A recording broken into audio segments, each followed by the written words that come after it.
morning, and welcome to another wonderful, fun-filled English lesson. Today, what are we going to learn? We're going to learn about riddles and brain teasers. So come with me. In this lesson, you're going to be able, by the end of it, to read, understand, and obviously tell your friends and family riddles and brain teasers. But what I'm going to need you to do is, first of all, I'm going to need you to have a pencil and some paper in front of you. In addition, I'm going to need you to pay attention because I'm going to be asking a lot of questions. So, take a few seconds, go get that stuff, and we're going to begin. While we're doing that, I'm going to put on the first thing. Something before we begin. Here is what is known as a puzzle brain teaser. You're going to need to look in this picture and find a clock, a feather, a banana, a blue teddy bear, and a cat. Take a few seconds, look through it, find it. Have you found them all? I think you have. So let's go on, let's look. There you go. You can see there the clock, the banana. The banana is underneath the chair. You can see the cat sort of peeking over the back of the chair. The feather sort of floating around there. And of course, behind the lamp, you'll see the blue bear. Did you find them all? Good for you. And if you didn't, that's fine. These are a little tricky. So let's go on. Riddles. What are riddles? I forgot to mention, what I want you to do with that pencil and paper that I asked you to go get is to jot down the words that you don't understand. I'm going to be explaining a lot of vocabulary today.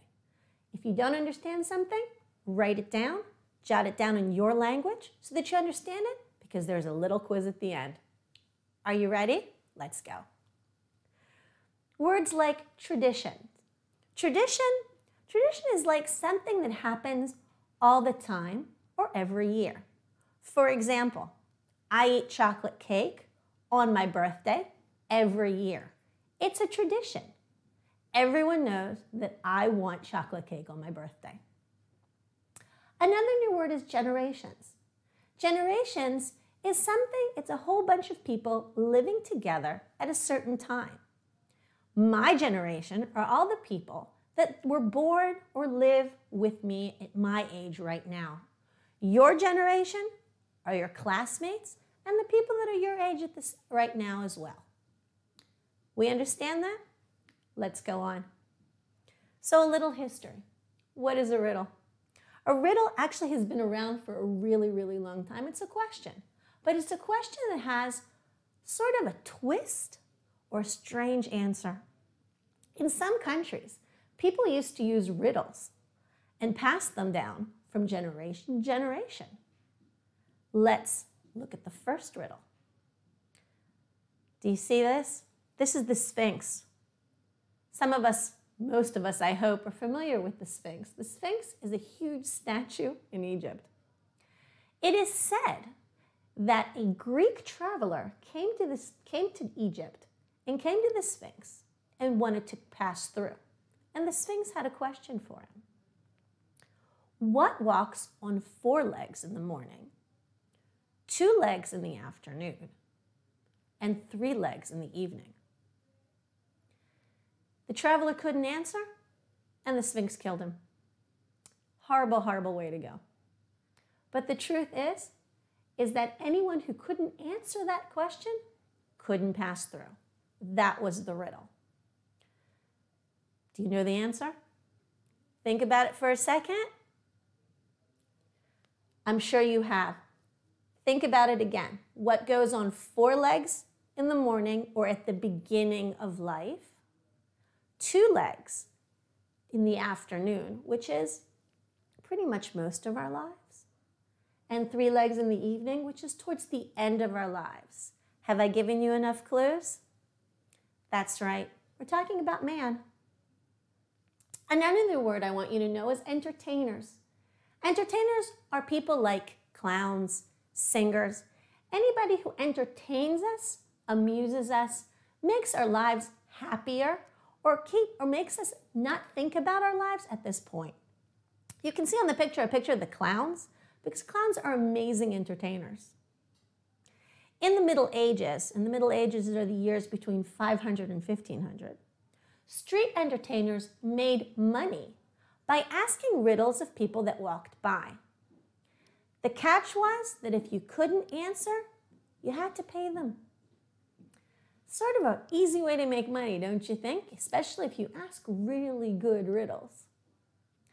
So, another new word that I want you to know before we go on is the word ceremony. Ceremony is like a wedding. It's an event or some sort of thing that you go to. It's remarkable. It's memorable. It's memorable. And it's something that we like to go to.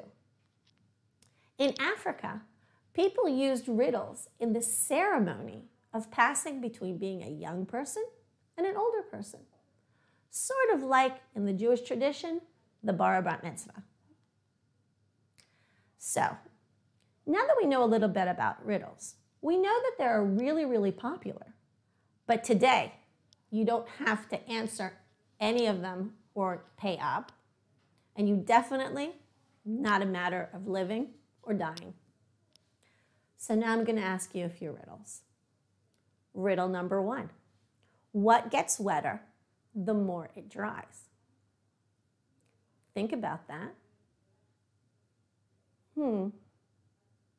Yeah, it's a towel. A towel, the more wet it gets wetter, the more you dry. Riddle number 2. When you look for something, why is it always in the last place you look? Let's think about that.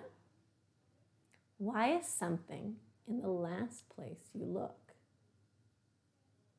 Because once you found it, there it is. Another thing I want to make sure you understand. A cowboy rode a horse. You can see in the picture there's a cowboy there and he's riding on a horse. Rode is the past tense of the verb ride. So, riddle number 3. A cowboy rode into the city on Friday. He stayed in the city for 3 days and rode out on Friday. How is that possible? That's a little tricky. Let's read that again. A cowboy rode into the city on Friday. He stayed in the city for 3 days and rode out on Friday. How is that possible? I bet you guessed Friday was the name of the horse. Are you enjoying this as much as I am? Let's go on to the next one. What has a face, 2 hands, but no arms or legs? Again, let's think about that. What has a face, 2 hands, but no arms or legs?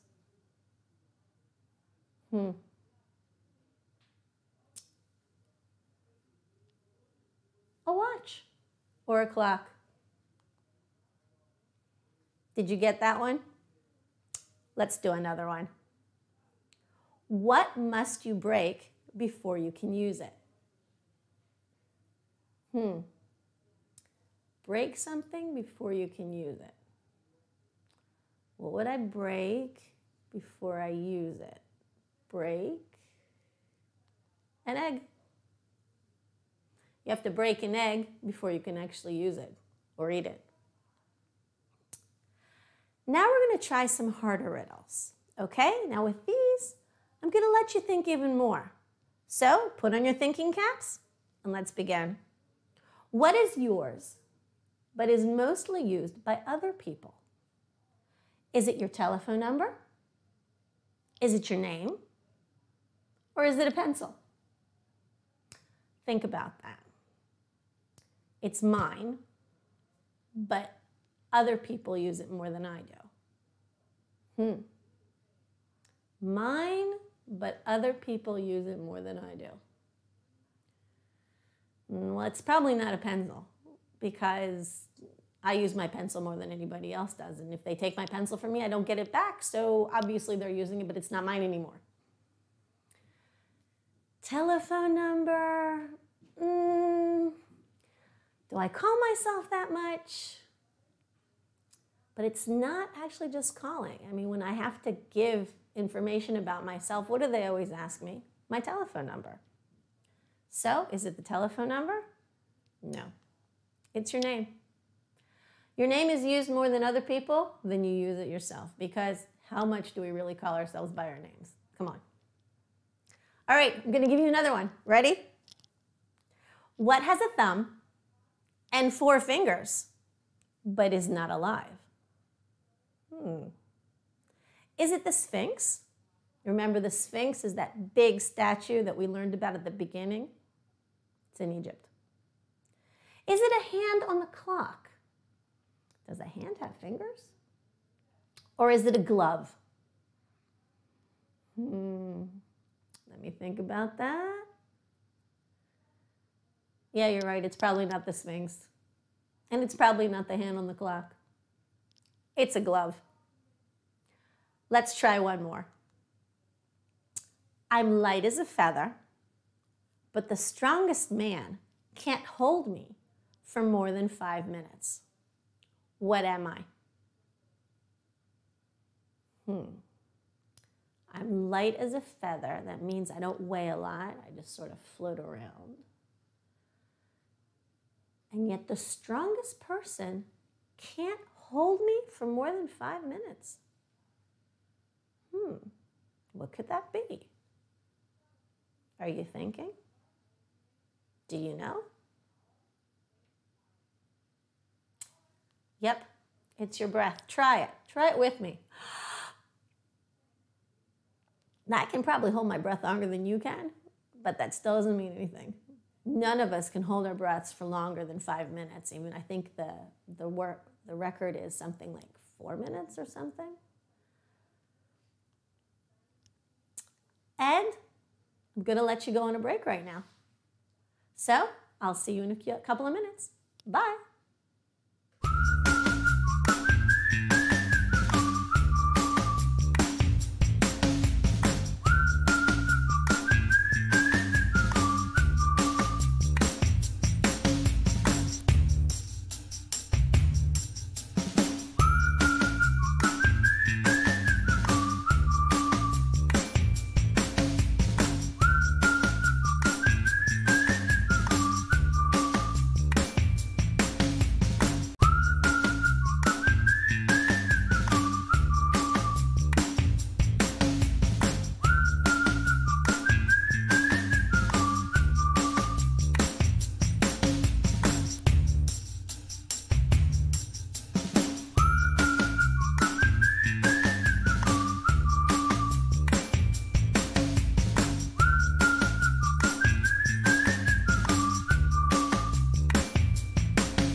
very glad. Let's go on. Now we're going to learn about brain teasers.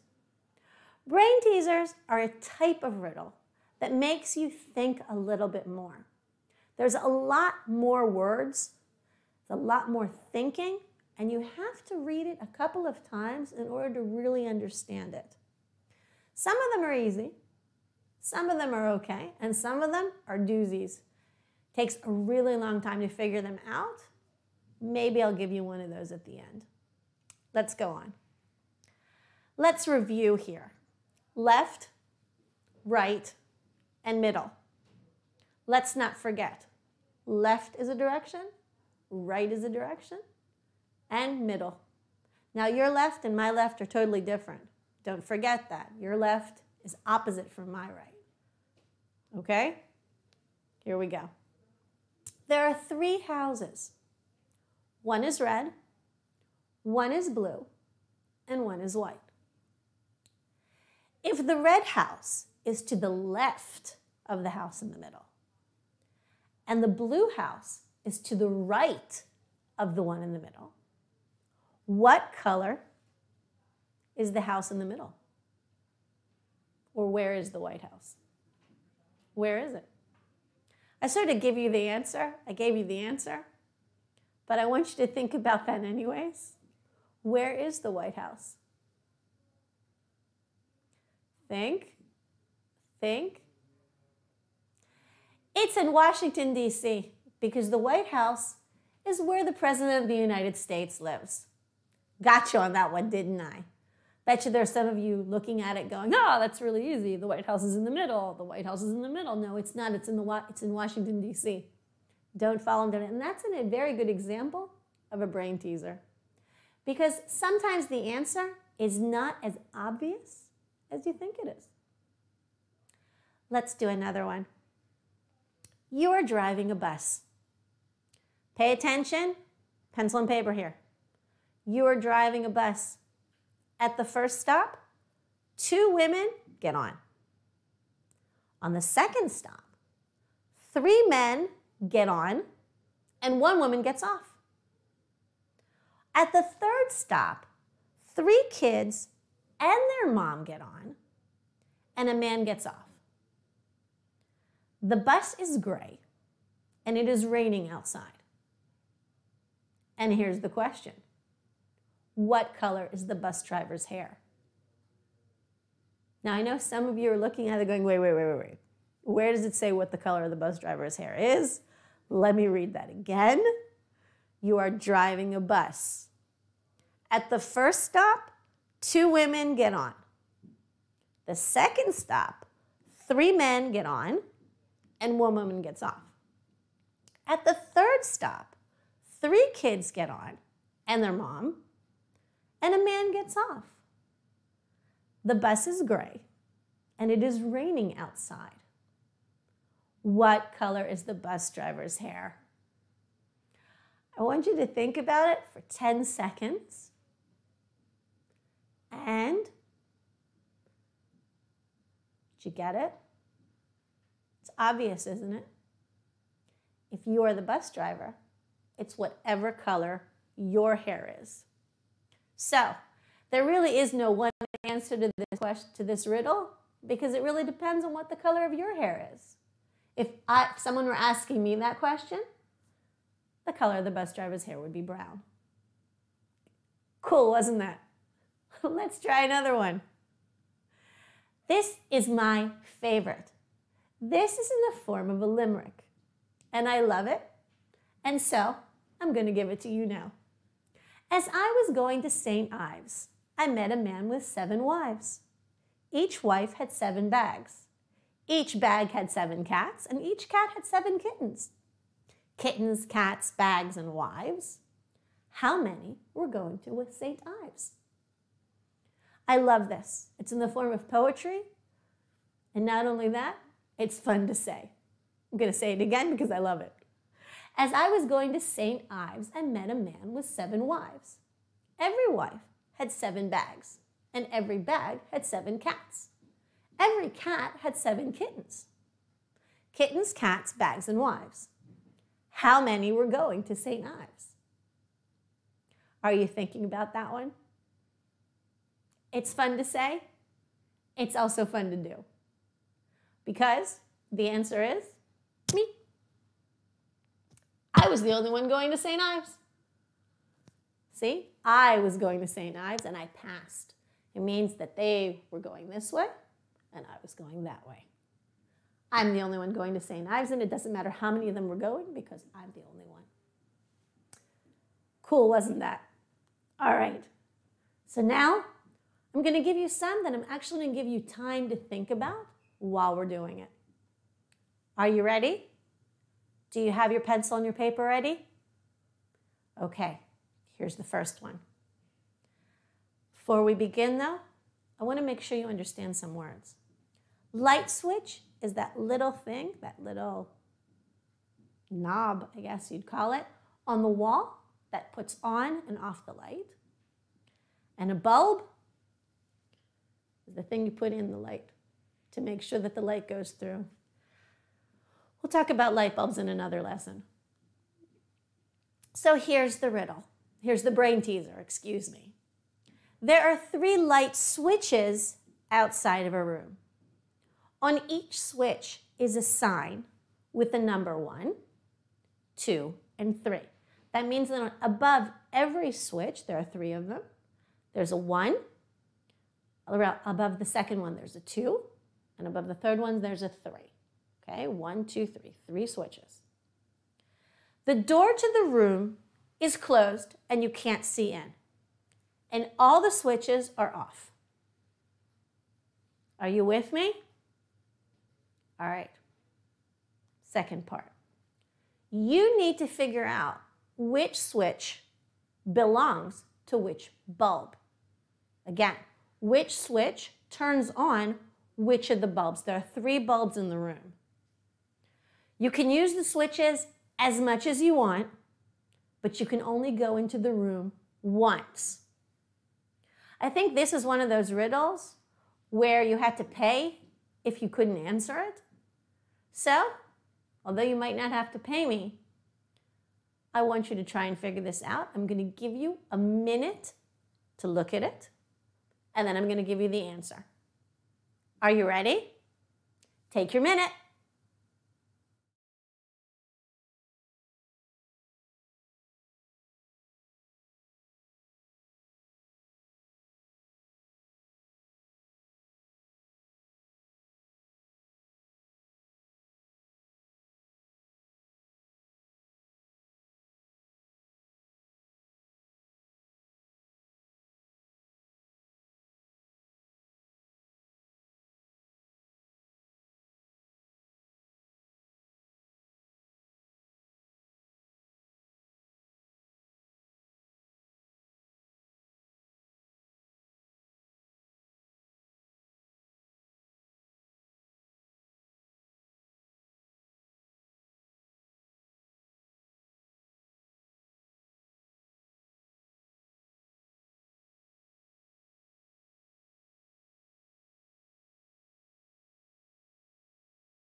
Okay, I'm back.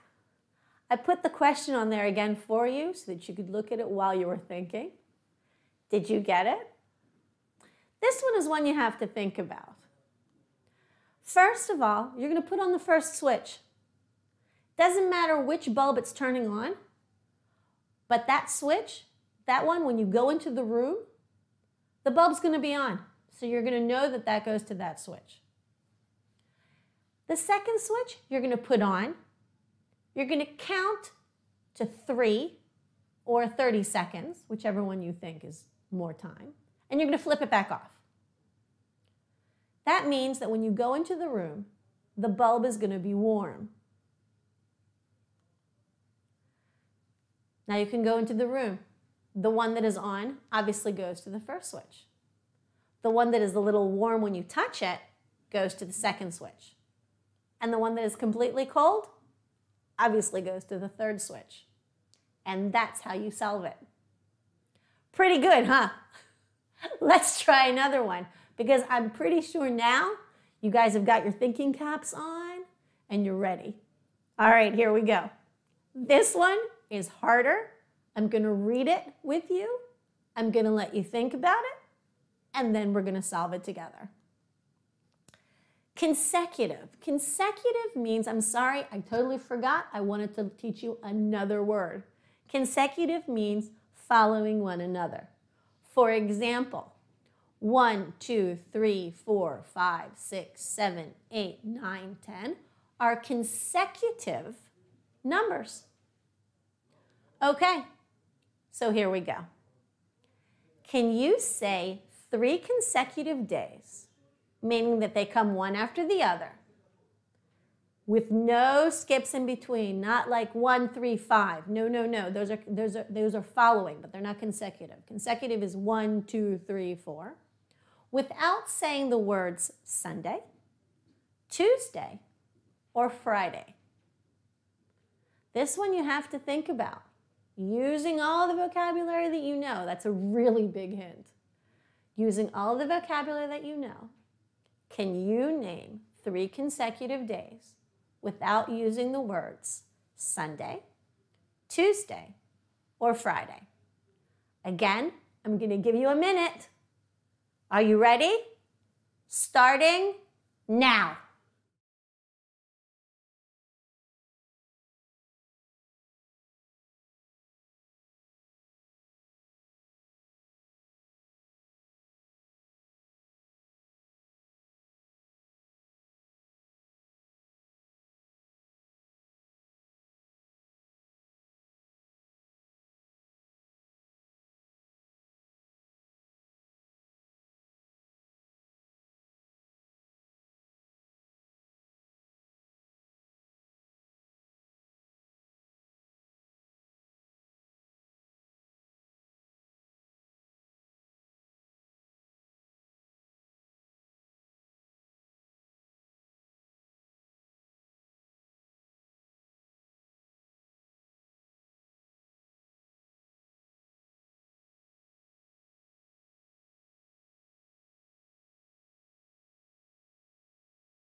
Okay, now I have to say that while I was thinking about this, I was receiving some answers here.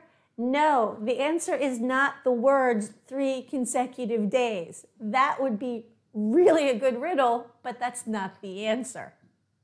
Did you get it? Did you get the real answer? Obviously the answer is, oh, look, it's 3 people. I did not expect them to show up. Yesterday, today, and tomorrow. Yesterday, today, and tomorrow are 3 consecutive days. And I didn't use the words Sunday, Tuesday, or Friday. I'm awesome. Did you get it? If you did, I'm really proud of you. And if you didn't, that's okay. I bet you that if you ask your family and friends, they probably won't know it either, unless they watch this. So, Now we're going to try. I told you at the beginning of the broadcast that I'm going to ask you questions about the vocabulary words. Are you ready? So, do you remember what a ceremony is? Do you remember what consecutive means? We just talked about it. Do you remember what entertainers are? Do you remember what generations are? And do you remember what's a tradition? I'm going to give you another minute. You have in front of you a matching game. I want you to write down the words. I want you to write down the letter of the explanation that goes with it, and I'll be right back with the answers. Are you ready? Go!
Okay, and we're back.